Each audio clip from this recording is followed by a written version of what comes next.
ভাবো তো, তোমার ব্যাংক অ্যাকাউন্টে প্রায় কিছুই নেই, কাজ নেই, চিন্তা বাড়ছে। এই অবস্থায় বেশিরভাগ মানুষ কি করে? যে কোনো কাজ হাতে নেয়, যেভাবেই হোক টাকা আনতে হবে, এই চিন্তায় দৌড়াতে শুরু করে।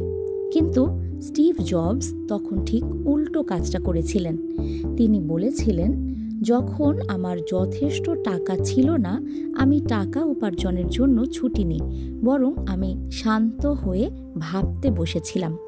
এই কথাটার ভেতরেই লুকিয়ে আছে এক গভীর শিক্ষা। আমরা সবাই প্রায় একই ভুল করি। ভাবি ব্যস্ত থাকলেই আমরা কিছু করছি, কিন্তু ব্যস্ততা আর কাজ এই দুইটা এক না। তুমি সারাদিন দৌড়াতে পারো, কিন্তু যদি দিকটাই ভুল হয়, তাহলে সেই দৌড়ানোর কোনো মানেই নেই। স্টিভ জবস বুঝেছিলেন, স্মার্ট কাজ হার্ড কাজের চেয়ে অনেক বেশি গুরুত্বপূর্ণ। একটু থেমে চিন্তা করা মানে আলসেমি না, বরং সেটাই স্মার্টনেস। ভাবো তো, কোথায় সময় দিচ্ছ, কোথায় কোন স্কিল শিখলে তোমার দাম বাড়বে, কোন পথে গেলে দীর্ঘমেয়াদে লাভ হবে। এই প্রশ্নগুলোর উত্তর না খুঁজে শুধু দৌড়ানো মানে অন্ধভাবে সময় নষ্ট করা।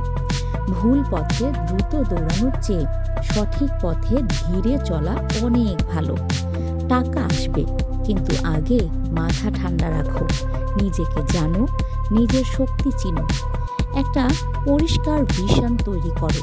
কারণ সঠিক পথে শান্তভাবে এগোনো মানুষ শেষ পর্যন্তই জেতে। নিউজ ডেস্ক, সংযুক্ত।